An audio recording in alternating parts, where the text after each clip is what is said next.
And hopefully folks are starting to arrive into our little Zoom room as I just make sure all of our ducks are in a row. Okay, excuse me.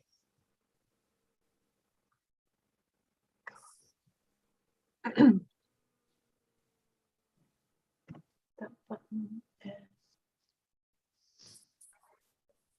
All right, that's the magic sound. As I watch you all sort of trickle in to our lovely little Zoom virtual space here this evening. I want to say thank you so much for joining us tonight. We are so excited to celebrate some local authors and kick off our first author showcase of the year with Dan Egan for 30 years in a White Haze. We also have Susan and Martin Fisher sharing Body of Nine, and John Phillips with 4 Miles West of Nowhere. So hopefully you all can buy 4 copies of this one and 9 copies of this one and 30 copies of this one. Since we're so numerically oriented today.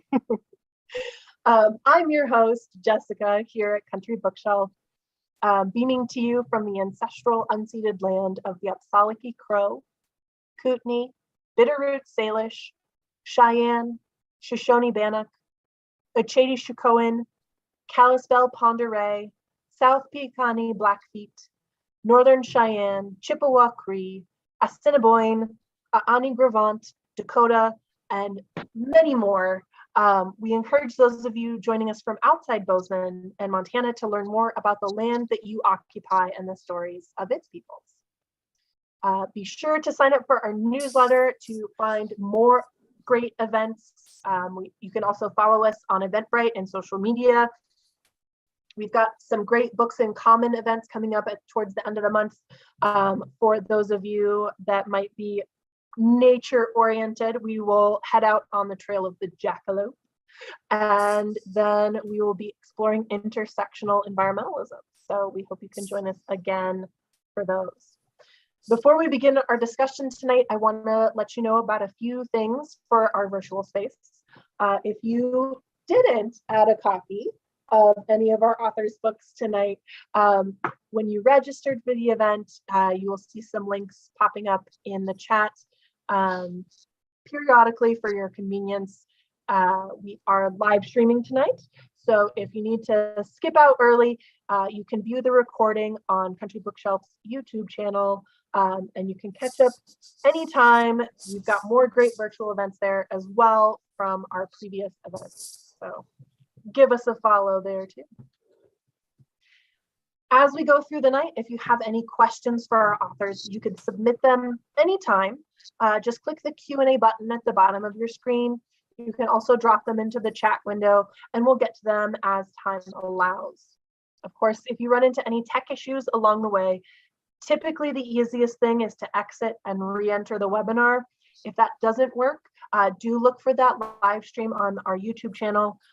Usually it'll show up if the Zoom is not cooperating with you. So I do want to remind everyone that we have this lovely shared creative space that we want to remain welcoming for everyone who has joined us today. So offensive or inappropriate comments or questions will see users dismissed from the space. Our showcases are such fun. I like to think of them as speed dating with your next great read or an author rodeo. We will hear from each author in turn for about 10-ish minutes or so to get a feel for their book and a sense for their inspiration and their writing process. Then there'll be a few minutes for questions after each author, and then we'll move on to the next one. So strap in. Tonight we are going to start with Dan Egan for 30 years in a White Haze. Dan Egan is a pioneer of extreme sports, world-renowned for his big mountain skiing on the international stage. He's appeared in more than a dozen Warren Miller ski films and is known for traveling to the most remote regions of the world to ski and chronicled the geopolitical landscapes of the late 80s and 90s. In 2001, Powder Magazine named Dan one of the most influential skiers of our time. He was inducted into the US Skiing and Snowboarding Hall of Fame in 2016. Dan is also an award-winning film producer and has been nominated for 3 New England Emmy Awards and has won 3 NASJA Harold Hirsch Awards for excellence in journalism. So without further ado, I'm going to turn it over to Dan. Thanks so much for joining us tonight. Thanks so much, Jessica. Nice to see everybody. And it's nice to be here with all the other authors. What an honor it is to be with you guys and talk about books. I mean, it's so fun. And I'm sure we can share so many stories about what it takes to write the book. I wrote this book with my co-author, Eric Wilbur. We both are journalists at the Boston Globe. And every time I see Eric and I say, you know, Jesus, one story I would have liked to add in, he'll say to me, Dan, 400 pages, 400 pages. So when it comes to skiing and the passion around skiing and telling stories about skiing, I love to do it. And 30 years in a White Haze is the story of my brother John and I and our journey from the streets of Boston to skiing the peaks around the world. We grew up in a big family with 8 kids. And my mom's solution to getting us to stop jumping up and down on the couch with our skis on was just to get us outside the house. And she signed us up for a ski club and put all the kids on that bus every Saturday morning and my dad. And that was her day off. And we'd come home on Saturday nights from New Hampshire and skiing up north. And my mom would look so relaxed. It's like she never looked like that other days of the week. But but she was a gym teacher, my mom, and I learned all my sports from my mother. And the 30 years in the title is in reference to a mountain storm in Russia in Mount Elbrus during Perestroika. John and I were skiing Mount Elbrus. Mount Elbrus kills more people annually than Everest. Not a lot of people know that. And I was lost in the storm in 1990 for over 32 hours. 15 people perished. And a Russian saved my life at 17,000 feet. He found me in my snow cave. And I believe I was dead when he found me and he brought me back to life. The next day, we rescued 14 people. And, you know, it really has taken 30 years to process that. You know, when you read a lot of mountain stories, a lot of mountain disasters and books about mountain disasters, they end with the disaster. I was a kid when it happened. I was in my early 20s. And I always wanted my story to start there because my entire adult life really was shaped by that accident. And the trauma of that and losing my friends. And, you know, over the years, you wonder, did that really happen to me? The visions I had in my snow cave, were they real? Did it really snow 5 feet? Did the winds really blow 100 miles an hour? And of course, in the writing of the book, in our research, we found all the old articles and got connected with the head guide on the trip. And yeah, all those things were true. And that was so affirming to me and helped me a lot to see that those things are true. My brother John ran away from home in 1976 to be a ski bum. He was 17 years old and he moved to Sugarbush, Vermont. I'm 6 years younger and my mom forbid me to visit him. She said it wasn't age appropriate. And I used to save my paper route money and sneak away on Friday afternoons and buy a Greyhound bus ticket to Montpelier, Vermont, and John would pick me up and we would ski for the weekend. And I'd get in so much trouble when I got home on Sunday night. And years later, I was able to tell my mom she was right. It was not age appropriate for me to be up with those ski bums. But, you know, I'm still in touch with a lot of those people. They were major influences on my life. They were independent, free souls who went on to do great things in the world. And they inspired me to do the same. and to break out of the mold, to do something different. My brother skied in his first Warren Miller ski film in 1979, and we couldn't believe it back in Boston to see my brother on the big screen in the theater and narrated by Warren Miller. And when I decided that I wanted to be a ski bum and take a college semester off from school, John said, you can come up north, but he made me promise that I'd go back to school in the summer. And every year when I dropped out of school in the fall, he made me promise to go back in the summer. And I did. And I graduated in 4 years, going to summer school and playing soccer in the fall and skiing in the winter. And when I graduated, we launched into our career as the Egan brothers. We jumped on the World Pro Mogul Tour. I had never competed moguls in my whole life. And in my second World Pro Mogul Tour, I made it to the round of 8, made about $1,500. And we signed up for that contest as the Egan brothers from Vermont, sponsored by Yo Mama and My Mama. And the crowd went wild for that. And eventually Warren Miller got tired of our phone calls, and he sent an intern up to film us at Squaw Valley, California. And we impressed the intern enough that he went home and said, yeah, we should put both of these guys in the movie. And we've been working for Warren Miller ever since. And when I met Warren, I told him I wanted to go all around the world, wherever CNN was. And that's just what we did. We jumped off the Berlin Wall in 1989.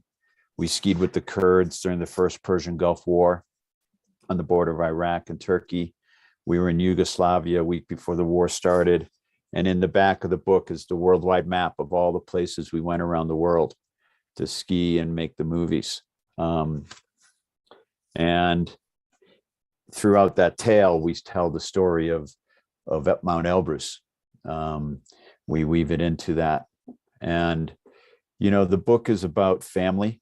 It's about two brothers who are pretty much a generation apart. We're very different. And that difference made us stronger and also had its, flashpoints. And it's a book about how after Mount Elbrus, my recovering from that trip changed my perspective on life. And changed. And I say in the opening of the book that trauma doesn't change your life, it dictates your life. That often early trauma chooses for you. And I know that was true for me. And, I've been a mountain guide now for 30 years.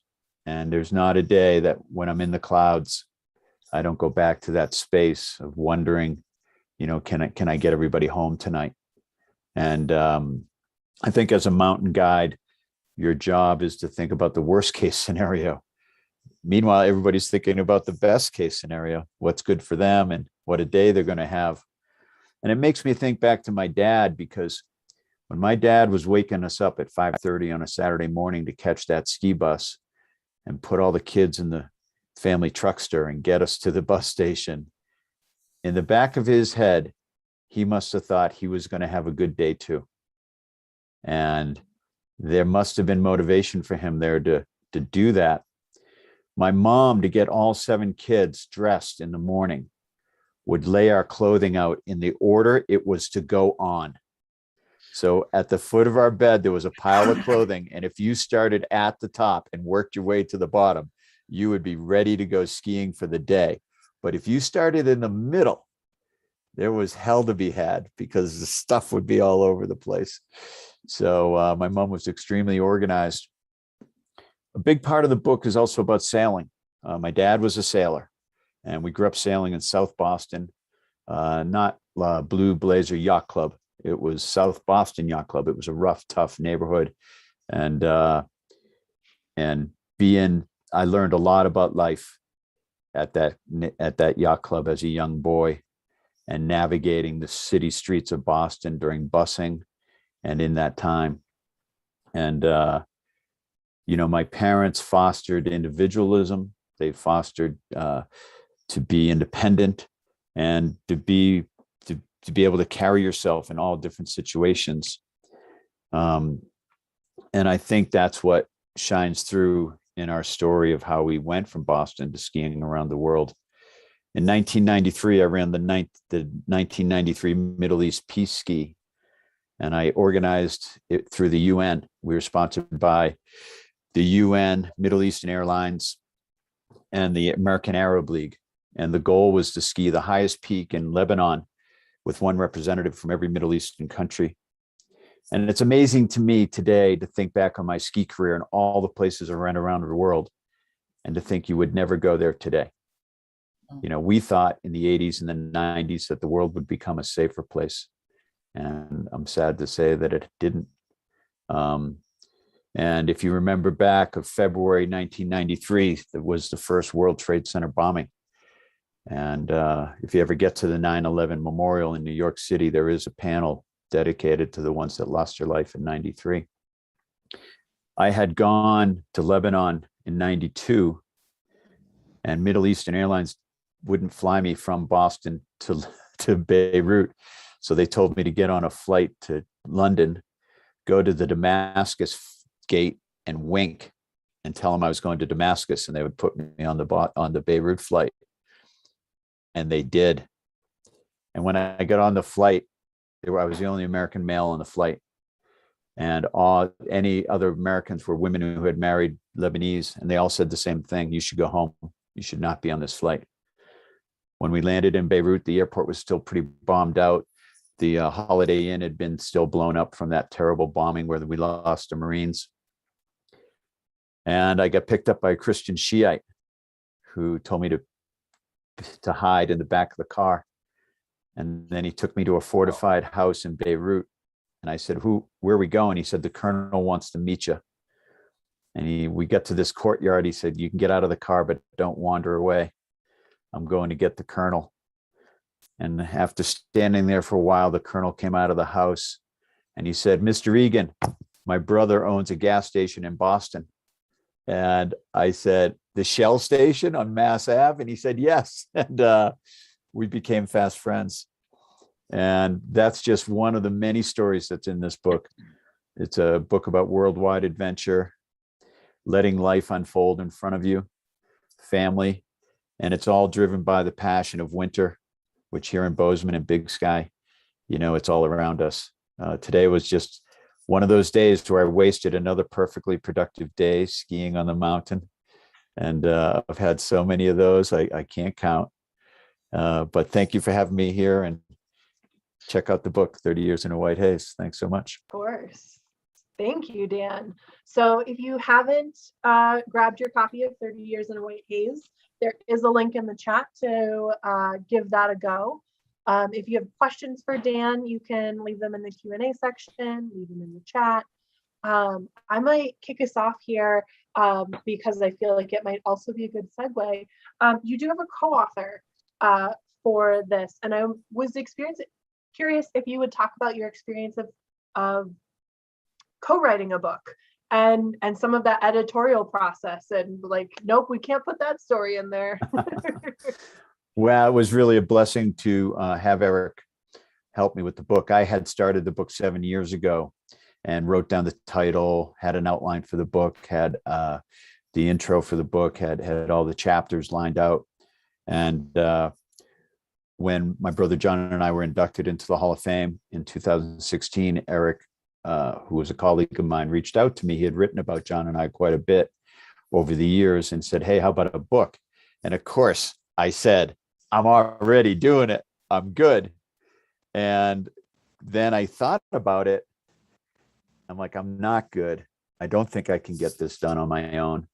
And I called him back about 6 months later. And of course, the beauty of having a co-author was deadlines. We were used to working on deadlines for the Globe, but now we were holding each other to deadlines. And Eric, it's his first book. It's my third book. And, you know, he basically started recording all my stories. And then he would assign the stories to the chapters I had laid out. and then he would send me a sample chapter, and I would add depth and emotion and change it and some different facts and build it. And then we bounced it back and forth.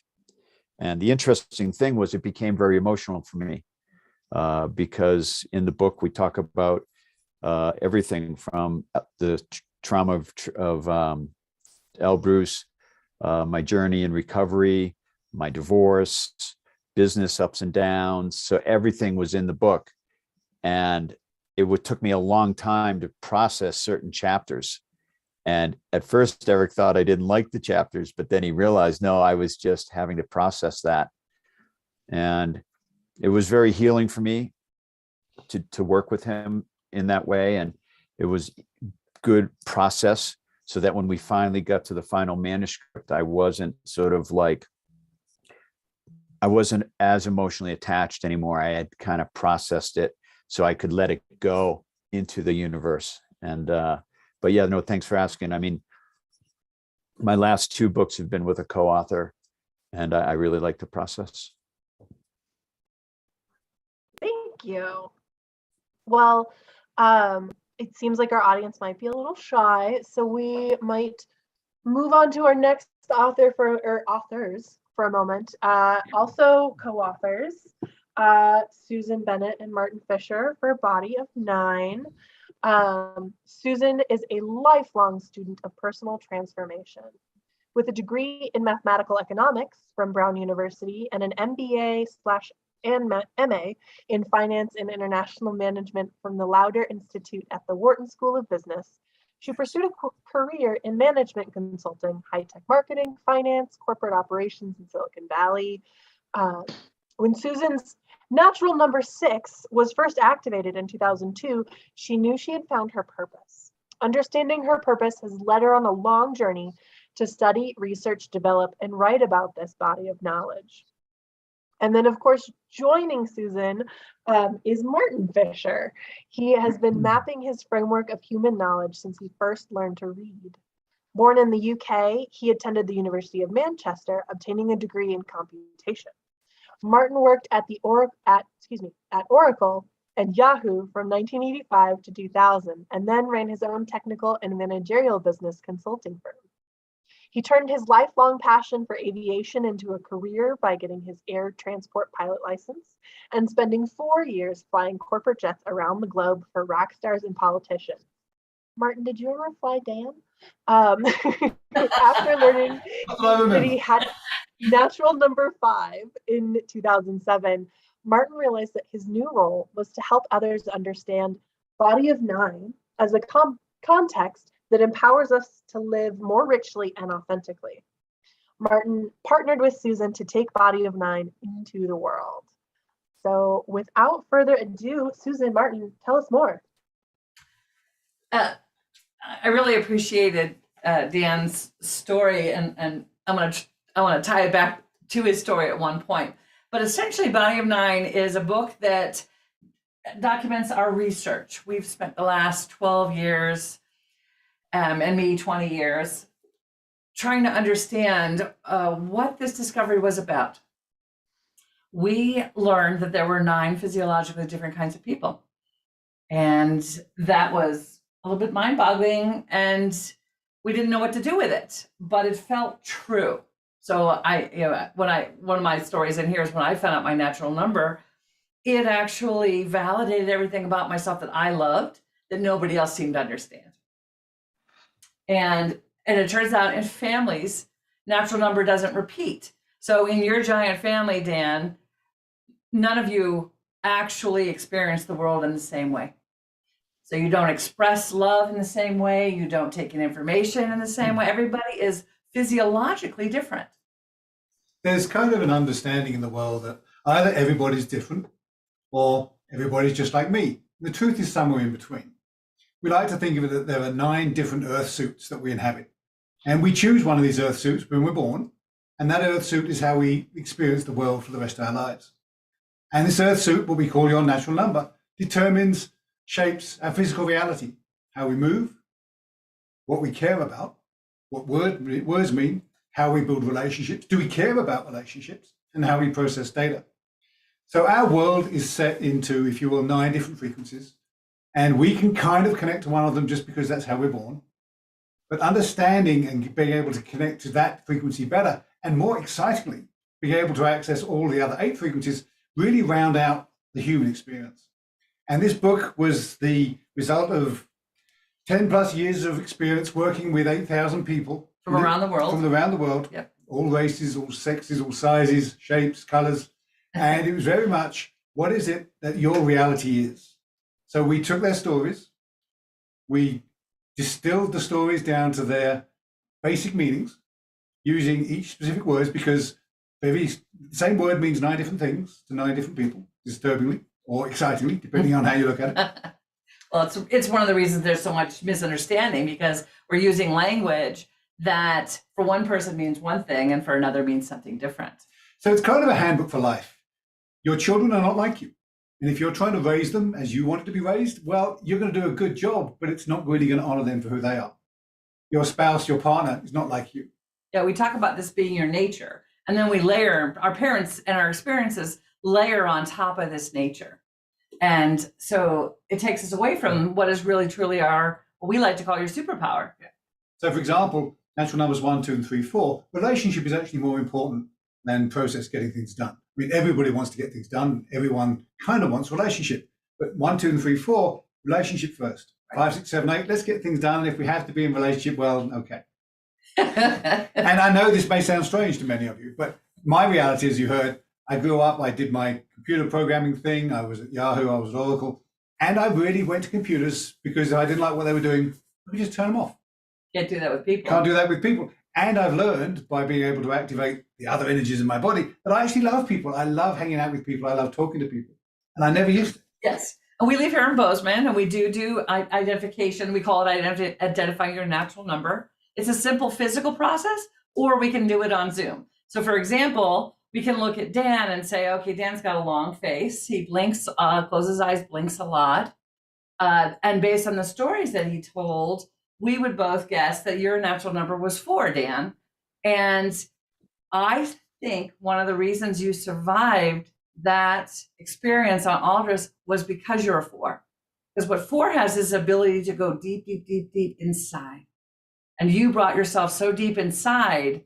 I've heard stories before about 4s when they get in a life-threatening situation, dropping so far inside that they actually slow their bodies down enough to survive something that is that traumatic. So I'm really looking forward to reading your book and hearing your story. And we'll have to meet one of these days and figure it out. Yeah, share. So we wrote it together. Susan did the initial work. I added my bits here and there, and then we tweaked it. And we really enjoy working together. We do. And I think one of the most of the time. I think one of the challenges of being in partnership and being married and also working together is this misunderstanding that always happens because we actually give love from a natural number center. And so I'm used to receiving love a certain way. We all are. And when we meet somebody that gives us love in a way we're used to, that's great. But there's also, okay, if you meet people that sort of didn't give you love and you have a trauma, if you will, then you're going to be impacted by people that natural number too. So just understanding the people around you are different is a major step forward to having a simpler and happier life. We like to say that everybody that reads the book, everybody that gets identified, feels happier and more in alignment with their path within 6 months. It's amazing how it happens, but the 8,000 people that we've worked with shows the truth of this relatively unknown fact. Yes. And so the book has our research and stories about our experiences, and it also has one chapter for each natural number. So once you get identified, or even before, you can read the book and guess. But I joke that this was the owner's manual that should have come with you when you were born, because if your mother and father had known this about you from early on, they would have been able to tailor their parenting a lot more effectively. And so instead of trying to make you do certain things and live by certain belief systems that are out there in the world that may or may not suit you, you can honor your children more effectively. And that's one of the things we love to do is work with families. We've worked with a number of families around Bozeman, and they're all like, oh, thank goodness, thank you. That's what we get. So it is very powerful to know your natural number, and it starts an evolutionary process. And it's really very powerful in performance.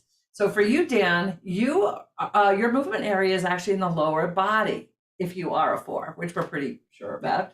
which means when you ski, it's really easy for you to point your hips down the mountain.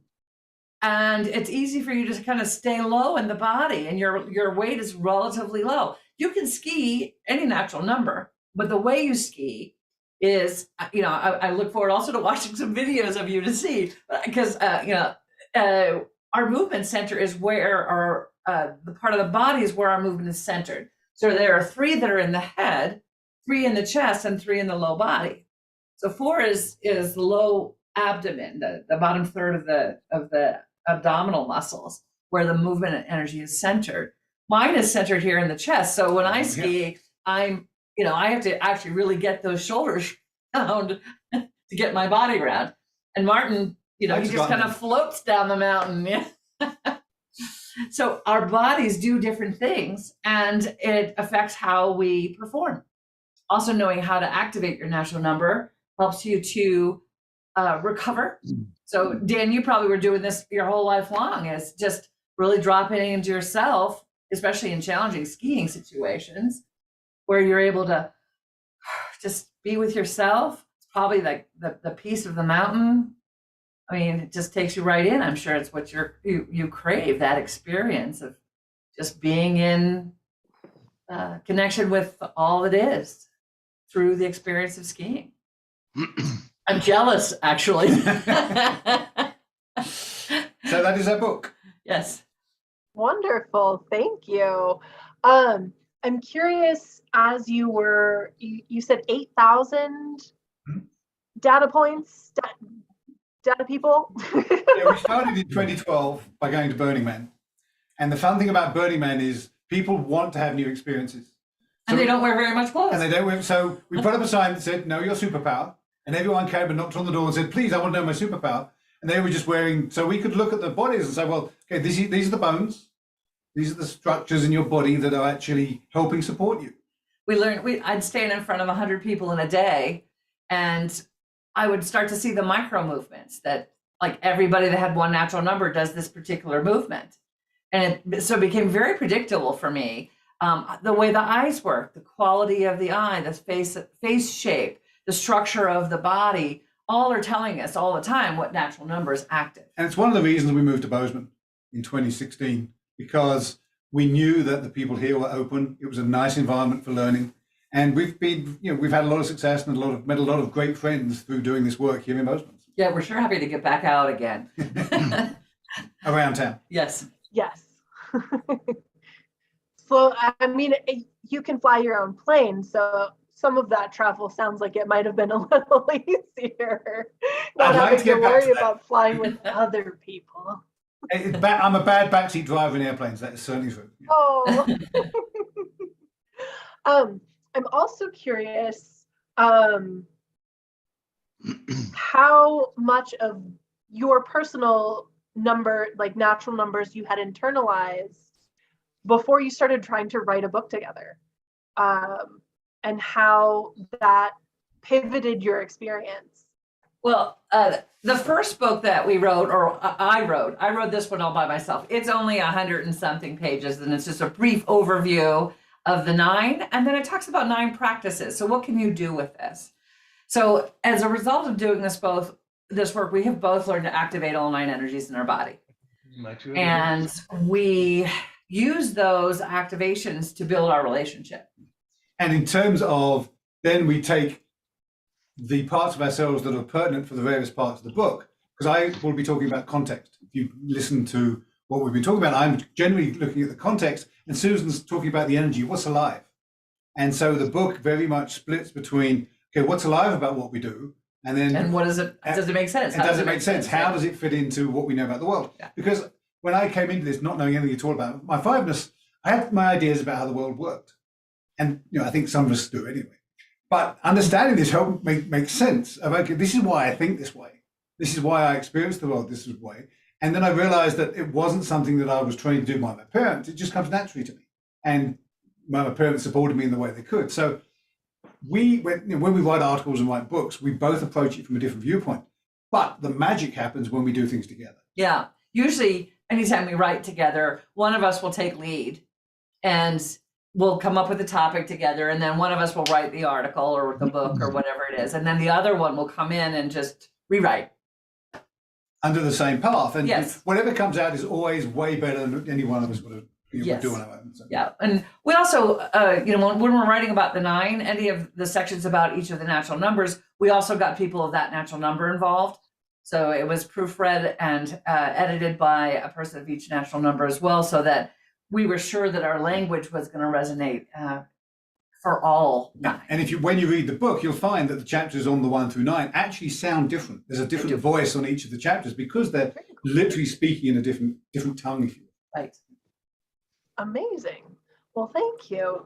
Again, pick up your copy of The Body of 9. We have some lovely autographed copies. Yes, you all here's the story. autographed copies of Body of 9 Practices for President. Yes. You can visit the link in the chat to add that to your cart. Hopefully you're doing a lot of wonderful shopping as we hear from these authors tonight. So I'm going to turn it over to John next. I lost it for a second. There we go. John Phillips has written for magazines for 45 years and is the former executive editor of Car and Driver. He has contributed to Harper's, the Toronto Globe and Mail, Elle, the Cleveland Plain Dealer, Condé Nast Traveler, Smithsonian Air and Space, and Sports Illustrated. He was the recipient of the Ken Purdy Award for Journalism in 2007 and enjoyed a one-on-one interview with Joe Biden. He is also the author of the novel Slippery, as well as the true crime saga God Wants You to Roll. He lives with his wife, Julie, in Montana's Bitterroot Mountains. So, John, beaming to us from nowhere. That's right. What can you tell us about 4 miles west of nowhere? Well, thanks for having me. And I want to tell Martin that I'm glad there's another Brit in Montana. My parents are from British families, and halfway through my university education in America, they shipped me off to England because America wasn't cutting it. So I have a lot of British ties, and it also makes me laugh. I'm trying to learn to be a pilot right now, so I need to sit down with Martin and have some conversations about that. Sounds like a coffee date to me, but yeah. This is my 3rd book. I've written 3 books, and quite by accident, they were all 3 in different niches. The first one was a novel, a terrible novel called Slippery, which I wrote because I had written nonfiction all my life, and it was such a relief to write some fiction because you can be God. You create a character, and if you don't like the character, you just kill him. So I enjoyed that. But after that, I wrote a true crime book called God Wants You to Roll, which is not about religion. It's the true story of 2 19-year-old boys in Los Angeles who sold $19 million worth of non-existent cars. So that was a fun book. And then 4 Miles West of Nowhere is my most recent book, and it's a memoir. So that's a novel and a true crime and a memoir. I didn't mean to hit 3 different niches, but my whole life has been sort of accidental like that. After coming back from school in England, in fact, in London, I met a Canadian man. I got my first job in Toronto writing for a crappy news tabloid there. And since for the rest of my life, 45 years, that was 1974 when I was in Toronto, I've made my living writing. And it seems to me at this point, just the most incredible and unlikely event that should happen. As I say, it feels accidental. For 7 of those years, I was the executive editor of Car and Driver magazine, and I hated that job. So I went back to being a freelancer, and I imagine I've written for 50 different magazines. You mentioned several of them. I still keep doing it. Last week I had a feature in the Wall Street Journal if you're a freelance writer and somebody dangles money in front of you, just turn into a dancing monkey. They just do anything. So I had planned to quit writing here, but it hasn't happened yet. I've had a lot of fun assignments during my career. I was in Kosovo following NATO forces for a story during 9/11, and in fact got trapped there. I did get a one-on-one interview with Joe Biden a few years ago. And whether you like Joe's politics or not, I must tell you, he's a funny, charming, warm guy personally, and quite a raconteur. He told me the stories of boyhood mayhem when he was taking cars off his dad's General Motors dealership parking lot at night to impress girls, and how often as not he got brought home by the Scranton police department every once in a while. He told me he was a lot more scared of his father than the police department. In most of my reviews, I'm described as a humorist. I've always resisted that label, mostly because humorists don't sell books, unless you're Bill Bryson or PJ O'Rourke. When I was hired at Car and Driver, I was hired as their quote unquote resident humorist, and that's what they listed on the masthead. I replaced at Car and Driver PJ O'Rourke, and who went on to write 20-some books and became quite a famed political satirist in America. And it was PJ who read the first draft of this book, and I didn't have a publisher then, and PJ sent it to Grove Atlantic, and they sent it to one of their imprints, which is how it got published. So I still owe PJ a great debt, and as you may know, just a couple of weeks ago, he died quite unexpectedly. So I'm glad that there are stories in the book about PJ, and he wrote a couple of really nice praise quotes. The book is the story of my wife and I moving here from Ann Arbor, Michigan, and we live in real isolation here in the wilderness. Our property abuts about 1,300 feet of the Bitterroot National Forest. And just behind me here, that extends without another human being for 20 miles. And so through this window, we've seen moose and deer and wolves and wolverines and a 7-foot-long mountain lion who ate my favorite tame white-tailed deer, Rhonda, about 100 yards from where I'm sitting. There's a picture of that gruesome scene in the book.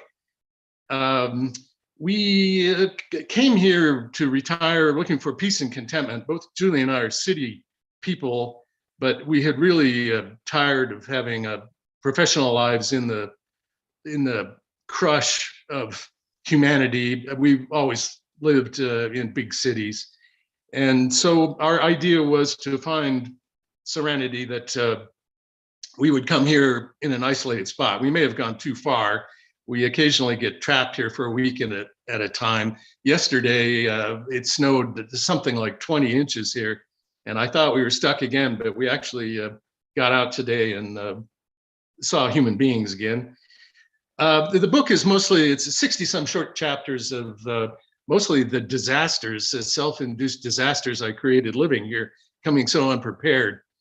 I have crashed the truck. I've had to learn how to plow.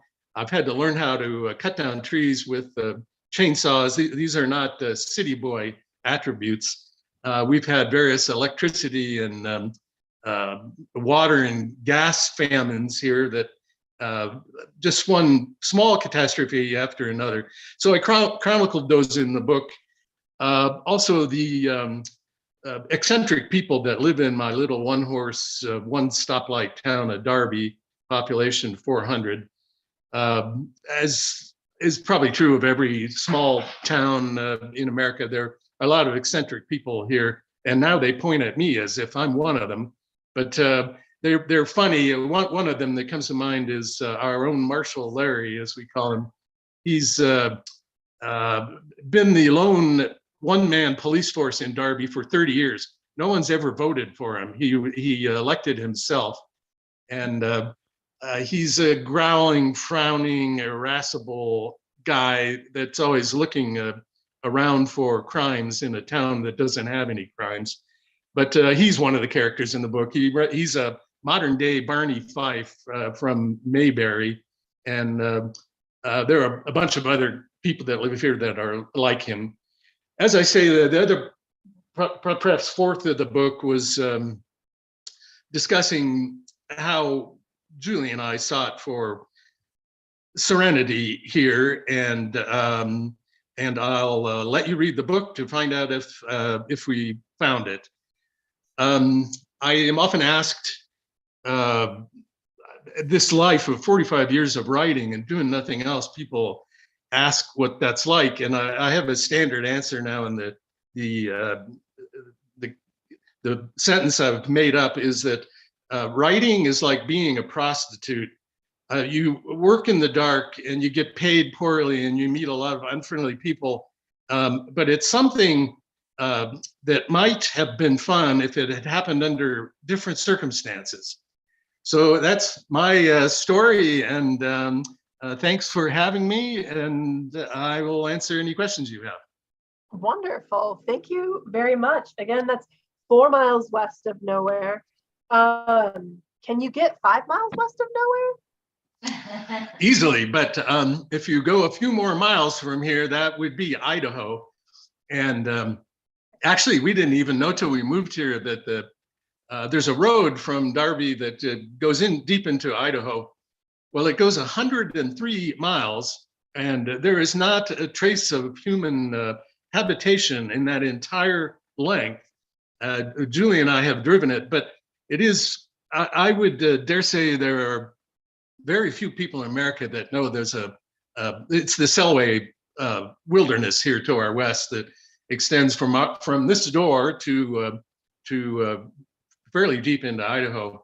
But it's something that has really been thrilling for us, and to discover these places that we didn't know that were at least in the, I thought there would be a wilderness like that in Alaska, and I'm sure there is, but in the contiguous states, we didn't think so. Amazing. I'm curious, what is your favorite skill or the most surprising skill that you've had to develop living in the middle of nowhere? Well, it isn't a skill. I had wanted to learn the rudiments of fly fishing all my life, and so I guess it is a skill, but it's nothing like a career.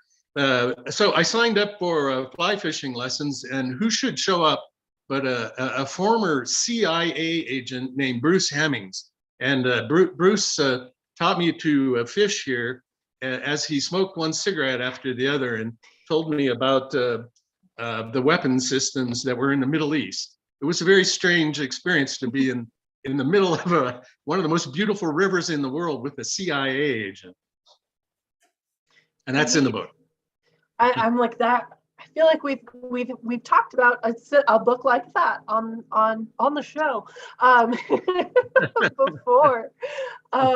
Wonderful. Our quiet lurking attendees, I see that you're out there. If you have any questions, please, again, feel free to drop them in the Q&A button at the bottom of your screen, or you can leave them in the chat. It sounds like John and Martin are going to go have coffee. I feel like Dan might be plotting a way to get up and ski 20 inches of fresh powder. So if you have questions for each other too, please feel free. And again, the links to purchase our books this evening are also in the chat. Good. Well, Martin and I want to offer a 20% discount to anybody who wants to get their natural number identified. I'm going to make up a discount code, and don't use it until at least 10 minutes after the show because I got to go set it up. But if you decide you want to find out your natural number, it's a simple process. You go on our website, bodyof9.com, and you pick whether you want to do an individual, couple, or family. And with the put your 20% discount code, which will be 2022 Country Bookshelf. All one word, all lowercase. 2022 Country Bookshelf. Remember I said that. Oh, yes. Okay. He keeps me honest. And that's bodyof9.com. .com. Okay, BODYOF and the number 9. perfect. Yeah, once you get it. So that's in the chat too, so you don't forget. Thank you. So our viewers don't forget. Martin's in charge of you, Susan. We each have different responsibilities based on our natural number. Based on our natural number. Yep. Yeah. Susan, have you guys gone back to Burning Man to do We went more? back 5 times, but we haven't been since 2017. We're considering it, but I don't know that it's pretty rough. That heat and that dust, and 5 years of heat and dust was the last time. It took me 3 months to get well again after I left. So We enjoy it because we like to meet people yeah, and give the and do our experience. work. So we're working from 9 in the morning till dark, and then I get up and I work down the airport in the mornings before we start working on our things. So it's hard work. We really enjoyed it, but it got a little crazy. You know, it's always been crazy, but 2018 got more crazy. Yeah. But we were really tempted to go this year because there wasn't an official one, but there was a big unofficial one, and but we almost got in our RV and drove over there. What do there's you a- think? What do you think drew you to your work? What was sort of the entry point for realizing what you discovered? Well, for me, I did what I think a lot of people do at some point, which is have a really shitty decade. I married the wrong person. He was a drug addict, alcoholic, and just I blew my life up. And I came out the other end knowing there was more to life than I had experienced so far. And I started studying to be a life coach as part of my search for more fulfillment.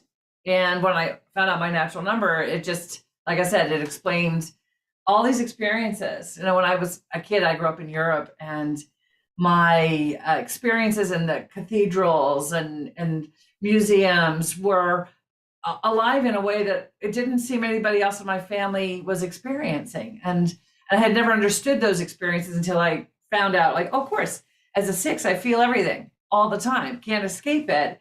And I feel it in a way that nobody else in my family does. So that was cool. And I wasn't enjoying the computer world too much. I enjoyed the flying, but it's a young man's game. And when I went to Burning Man with Susan, I realized that it was something that I could do to help change the world. Because when I was working at Yahoo, it was a fun time. But we had somebody at Yahoo come to us once and say, can I use Yahoo to run a nuclear power station? And I couldn't even understand the concept of that question. Because Yahoo and Google, those things, they're not changing the world. They're making life easier in some ways. But this really seems to have an opportunity for making people happier and making people be able to get on better, improve relationship. And I think that's a great thing to aim for. Yeah, in my camps, what I focus on is not ski technique, but helping people free themselves from the critical mind. Yep. And so they can ski free of judgment and kind of drive them to this place where they can observe rather than judge. Yeah. And I think if you are natural number 4, and we're pretty confident, your ability to help us connect to our emotions, because you experience your emotions in a way the rest of us don't. And our authenticity. And our authenticity. Yeah, because for you, natural number 4 is all about authenticity. You give us the place, you accept us for who we are. But when we meet you, it's like, well, I like him, he gives me space, but I really want to feel better. I want to feel like I'm more authentic when I'm with Dan. And so we get driven to be more authentic. And you'll give us space until we show that we're never going to be authentic, in which case you might say, look, no, sorry, Martin, you're a nice guy, but if you're not being authentic. And fortunately help us to be in the moment and accept who we are in that moment, so that we aren't working so hard, as you say. So dropping into who we are, and so just your physical presence starts to create an intimacy and connection that's not personal. Like, you don't need to know everything about our background to know who we are. Right. Right. Yeah, it's beautiful. Thank you. It is beautiful. Yeah, it's beautiful. Yeah. And for everybody watching, you know, Yeah. because there's 3 in the head, 3 in the upper chest, and 3 in the lower chest. I'm in the head, Susan's in the chest, and Dan's in the lower body. So we have a nice, all 3 of us here are working together to produce environment for all the audience. So, Do we want to give a guess on Jessica? that's your son. Or 5? Yeah. We think you're in the head. We're not sure for sure, but we'll put you in the odd numbers. The odd numbers are less body based and more out of more entity experience, whereas the even numbers are very body based. So everything is experienced and decisions are made from within the body, whereas the odd numbers, it's more from Other things. depending on which one you are. John, do you have a interviewing technique that you want to share? Do you have a certain style of how you do your interviews? No, I prepare a long time before, or I did, at least with important people. Most of the people I interviewed in my life were race car drivers for Car and Driver. But for the other magazines, there are one of the coincidences. I interviewed a second vice president. I interviewed Dan Quayle, and I must tell you, that was like talking to a vending machine compared to Biden. I was supposed to have 40 minutes with Biden, and at an hour, one of his handlers cut us off. But no, to answer your question, just doing as much research beforehand to find out their histories. Nice. And then you start off with something lighthearted. You don't go to the killer questions right away. You try to save those till the end when you've developed some rapport. Nice. I'm interested in reading the body book, but I'm wondering if I would show up as a number 0. Well, there is one natural number that does say that a lot, but because we can't see you, we can't make a guess. If I can see your face, and if you want to know your natural number, like I said, just get in touch with us. I'm sure that we have our emails, so we could just sort of chat and get that sorted out. Susan and Martin at bodyof9.com, right? Also, Martin, I'm going to talk to you about clear air turbulence over the Bitterroot Mountains. We can talk about that a little while. Oh, I'm sure there's a lot of that. Yeah, good place to climb. Yeah. We've got all the private jets landing here for the Paramount private jets. They're shooting, that series Yellowstone. Oh. Here in Derby. And so Kevin Costner's jet showed up there the other day. It was an Embraer 300 Phenom with a big KC on the tail, which I thought was a little bit pretentious. Anyway, we'll talk about airplane. Like he needs a name tag in the sky. Yeah. Well, I hope that everyone is ready to go hit the slopes and then hang out in the lodge after and have a warm beverage and enjoy some fantastic stories and getting to know one another. I am so pleased that we had such a wonderful arithmetic conversion. Yes, we did. Well balanced. Take that, NPR. Thank you all so much for joining us this evening. Again, don't be a stranger. Stop into Country Bookshelf. Visit us online to grab any of our wonderful books today. And we'll hope to see you next time for Books in Common or more great author showcases. There's more. All right. Thank you. Thank you, everybody.